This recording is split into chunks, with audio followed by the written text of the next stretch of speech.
Hello ladies and gentlemen, welcome back to another episode of the Subcontinent. Our program today is about India and its northern neighbor China. We will try to explore the issues, dissect them, analyze them and discuss them with our experts. Please stay with us. In this edition of the Subcontinent, we are going to talk about the recent Sino-Indian agreement for simultaneous withdrawal of military forces from disputed border areas in the heights of Himalayas. Then we throw more light on the magnitude of the disengagement deal and its consequence for the geopolitics of Asia and the entire world. Last year was a difficult one for Sino-Indian ties. Their militaries had several bouts of deadly skirmishes in border areas on the backdrop of the saber rattling by their authorities. But the mood along the border seems to be changing following the recent deal between New Delhi and Beijing. They agreed on a simultaneous withdrawal process that can herald a durable detente between the two nuclear-armed neighbors of South Asia. The relations between India and China go back deep in the history, but in modern days, ties have been politically tense with occasional strategic cooperation. Relationship between President Xi Jinping and Premier Narendra Modi were warming considerably until 2020, which was markedly a bloody year for the two countries. It was decades the Himalayan border lines hadn't been the scene of such hot strings of deadly clashes. Their border disputes were militarized for ages and they had inked numerous ineffective deals over the years. But last year's skirmishes and the resulting loss of lives provoked more complex responses. This meant strategic maneuvers and movements of military forces and machinery in the extremely hazardous ranges of Himalaya. If you look at this disengagement, and let's assume there is a peaceful, stable control of the border area, that will be in the benefit of both the Chinese side and the Indian side, as well as the regional countries. Probably Pakistan and other countries will potentially benefit from a stable relationship between Beijing and New Delhi. Of course, there are other countries who probably don't like to see the stable management of this border area. For example, Washington. We know their big strategy or geopolitical calculation is to use India as a tool against China. If there's no problem, if there's a good and a stable relationship that is to be established between Beijing and New Delhi, and then Washington will find it hard probably to make good use of New Delhi against Beijing. Perhaps this was when they came to realize for war in such altitudes, they need to update each other's maps of border lines before further actions. To be able to accuse each other of crossing the line, they had to match their understanding of the line. The recent agreement for simultaneous disengagement basically means India and China decided that it is best they pull out their troops from the contentious regions until they find ways to better comprehend the realities on the ground. Historically, better interaction has built more bridges than walls. China does not to have India as an enemy or as a potential rival. China would love to resolve the disputes with India. China would love to put the relationship back on track and then, boost the bilateral exchanges and have a better understanding and diffuse all the tensions between the two countries. In that way, China would love to see a more peaceful and stable neighborhood. That will strengthen the Chinese interests. That will be in the interest of the Chinese strategic consideration, let's say. India and China have long-lasting conflicts in the heights of the Himalayas, almost all of them over their territorial claims along the border. Their different delineations of the border areas and understanding of border lines have even further obscured the situation in the foggy mountain ranges. In some places, the patrolling forces simply don't know the protocol for response upon confronting the other country's forces. They just start a stare contest and wait for the first move by the other soldiers. Shedding light to the dark valleys of uncertainty, the recent deal may be able to better maintain the silence of the mounts. The root cause of India-China border disputes is the definition of the demarcation line, an imprecise 3,500-kilometer line that spans through rivers, lakes and snowcaps along the frontier means the line can shift across the landscapes, and confrontation sparks at points where patrolling soldiers come face to face. The Pangong Lake in Ladakh is one of those areas. This new deal is different because it explicitly acknowledges that a grey area or no man's land has existed between the two countries' conflicting definitions of the line of actual control LAC. Moreover, it formally changed the status of this area to a buffer zone. Before the designation of a buffer zone, both Chinese and Indian forces had frequent patrols in the disputed areas, while waving placards that reiterated their claim over the territory, asking each other to withdraw. Now, neither side will enter it till the misunderstandings are cleared through talks. According to the accord, Chinese troops have started clearing the north bank of the Pangong Lake, while the disengagement is still ongoing by both sides on some parts of the north and south banks. If the phases of the withdrawal go on as planned, the deal will serve as a model for similar processes all along the line. It's really up to not only to the Chinese side, but also to the Indian side to see if they have this wisdom and determination to maintain a stable control of their dispute over the border issue. But one thing we can say that is, I guess neither side want to have the dispute somehow to monopolize their relationship, to define this bilateral relationship, or to become the top agenda between the two countries. Many experts have predicted that by mid-21st century, Asia will outstrip the West and reclaim its place as the world's dominant economic force. For such a scenario to ever happen, these two Asian economic and political powerhouses should grow increasingly closer. The recent deal for simultaneous disengagement by India and China in the heights of the Himalayas is among the first pieces of the domino. The recent disengagement deal has created a de facto no-clash belt that is definitely distinct from a de jure border line. This has the potential to finally bring the lasting peace that both have been seeking ever since they signed the Agreement on the Maintenance of Peace and Tranquility in 1993. The full story of how such historic breakthrough was accomplished is not available now. Maybe decades later, if ever, the official documents get declassified, but the magnitude of this achievement is undeniable. Not driven or reinforced by any overt intervention of populist politicians, the agreement emerged almost entirely out of intense but effective interaction between the military commands of the two countries. Through creating a buffer zone around Pangong, the military commands of India and China managed to take the first essential step to provide the appropriate ground and discourse for the settlement of this 7-decade-long problem based on a new concept of an international border. It's really about the long-term China and India relationship here. It's not only about this border disputes. I believe the two sides will continue to talk to each other about the border disputes over there.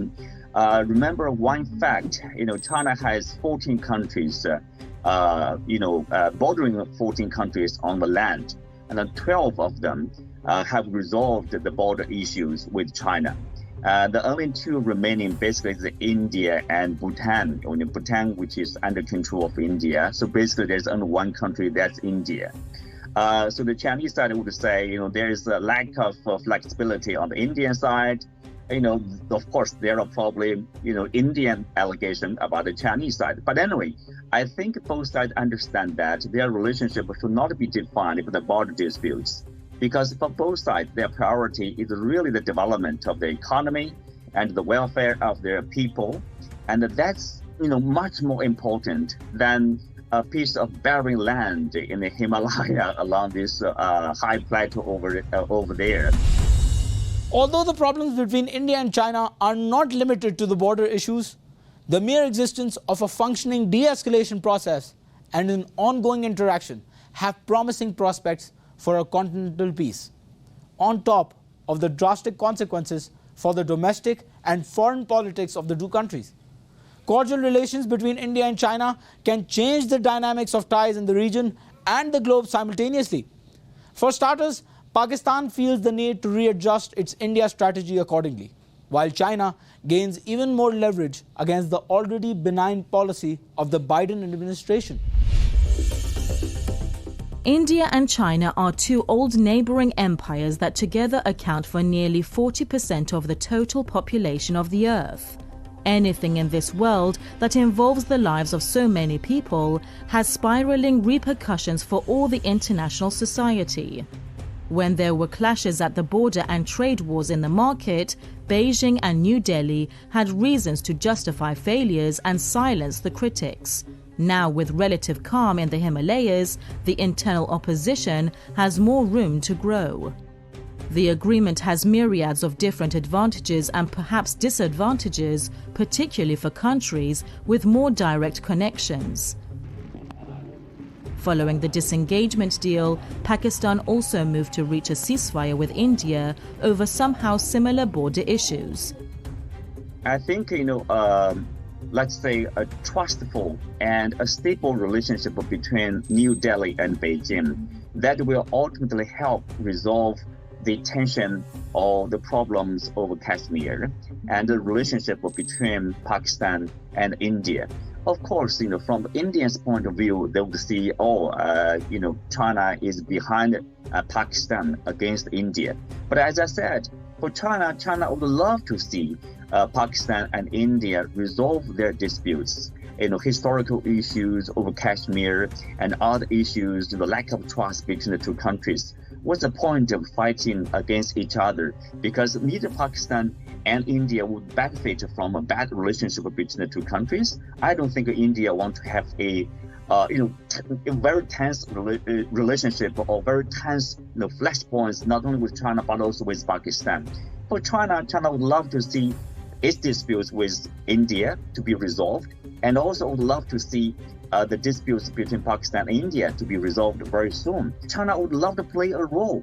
I know India does not welcome a third country to play any role between its relationship with another country, but still, China at least can encourage Pakistan to be brave and to reach an agreement, a rapprochement with India.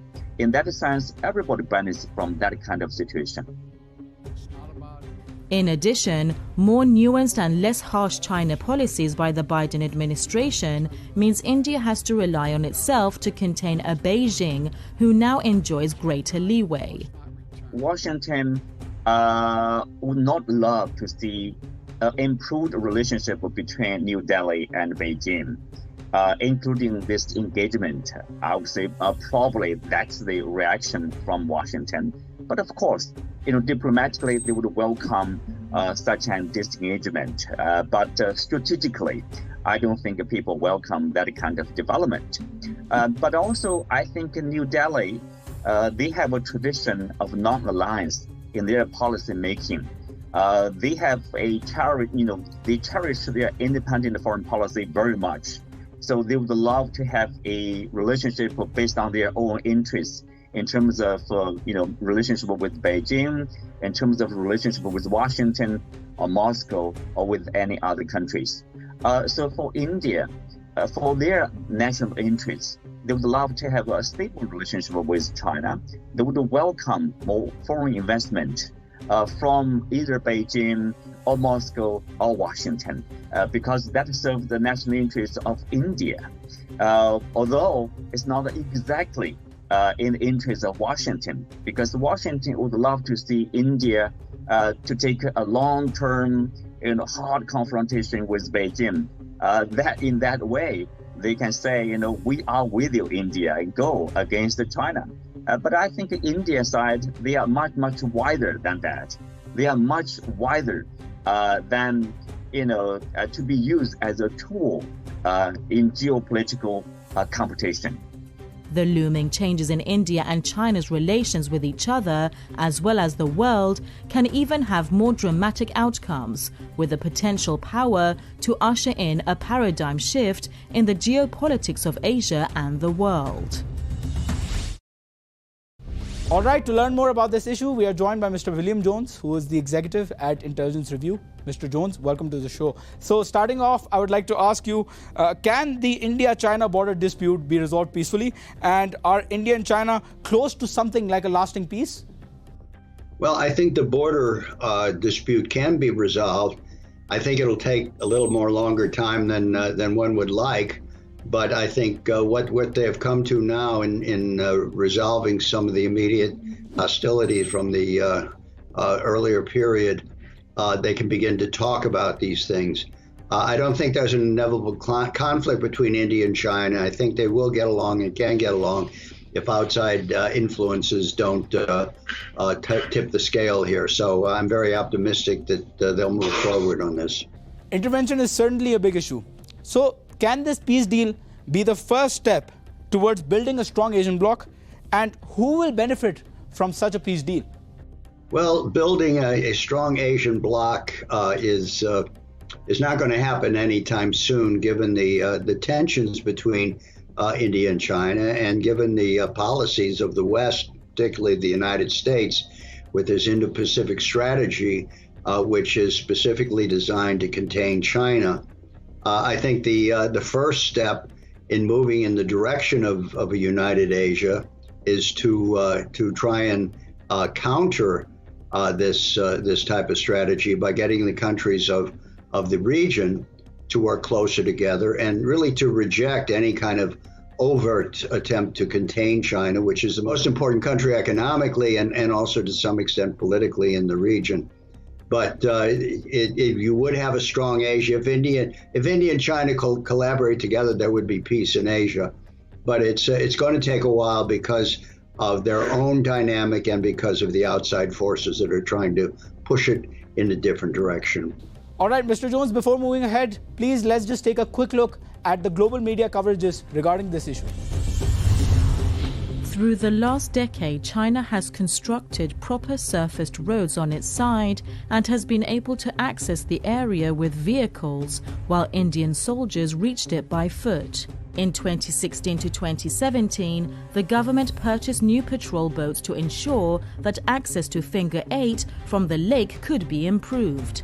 Meanwhile, all eyes are on how China will execute its withdrawal, dismantling all that it has built. So far, the ground reports are positive in what it is to be a four-phase withdrawal process. Indian Foreign Secretary Harshvardhan Shringla has said that the economic relationship between India and China has to be calibrated based on the progress on important issues that are critical to both countries politically. We, in our interactions with our Chinese interlocutors, have always made the point that a normal bilateral relationship is contingent upon peace and tranquility in the border areas, he said. A prolongation of the existing situation was not in the interest of either side, India's foreign ministry said in a statement, citing the conversation between Foreign Minister S. Jaishankar and China's Wang Yi. Jaishankar said that once disengagement is completed at all friction points, then the two sides could also look at a border de-escalation of troops in the area and work towards restoration of peace and tranquility. To a generation that has grown up in the era of the nation-state, this will look like an unsatisfactory resolution of the issue, for don't all countries need hard, clearly defined, constantly patrolled borders? What our generation can only learn from the study of history is that hard boundaries replaced porous border regions or belts only in the era of the nation-state, which first took shape after the Treaty of Westphalia in 1648 and attained its full malignant form with the widespread introduction of passports as recently as in the 1880s. Welcome back, Mr. Jones. So, continuing on, China has been effective and more efficient than India in moving its forces towards the Himalayas. in the disputed region. Can this mean that it is a tactic by China to make India withdraw its forces and then restation its forces into a better strategic reconfiguration? Do you think that is the case? I don't think that is the case. China, of course, will always keep an eye on the situation with regard to its borders. Are very important for them. But I think the fundamental thrust of the Chinese policy is they would like to have a working relationship with India. They do not want to be at loggerheads. These are the two most important countries in Asia. They are both ancient civilizations, as is emphasized by Chinese leaders all the time. And if they come together, the whole region will come to a peaceful solution. But if they're at loggerheads, it's going to be trouble for both of the parties. So I don't think there's any kind of devious intent in what is happening now, but I think a real intent to try and create, at least for a moment, a temporary peace and hopefully a permanent peace between these two great Asian giants. All right, so how will the US respond or react to this peace between India and China? Well, if India gets close to China in terms of politically or even militarily, the U.S. would probably do everything to sabotage that.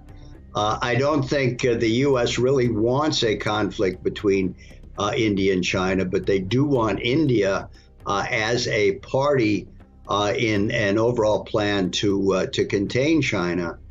And but I think if India, for its own reasons and in its own interest, decides that it does not want to be a part of anything that looks like a military pact or even a political pact aimed against China, I think the United States will accept that, even though they would not be very happy about it.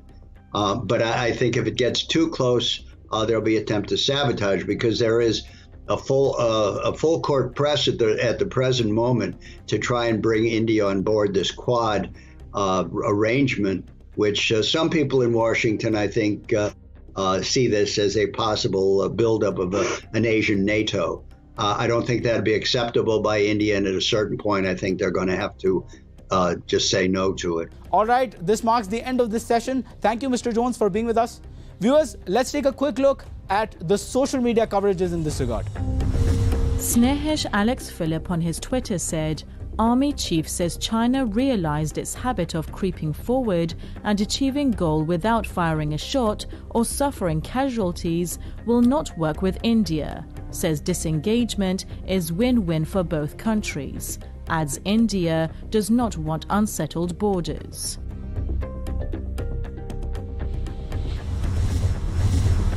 Zeba Warsi wrote on her Twitter, Sonia Gandhi in today's CWC, India has been hit by a terrible economic crisis, a pandemic of huge proportions, and now by a full-blown crisis on the borders with China. Much of each crisis is attributable to the mismanagement of the BJP government and the wrong policies pursued by it.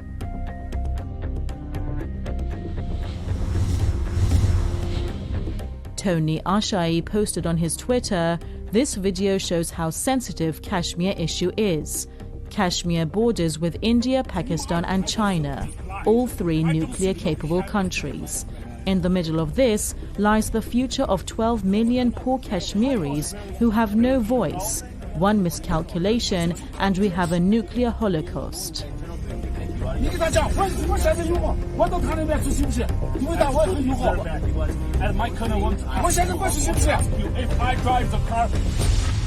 All right, ladies and gentlemen, that was our episode covering the deal between China and India to simultaneously withdraw the military forces on the Himalayan region.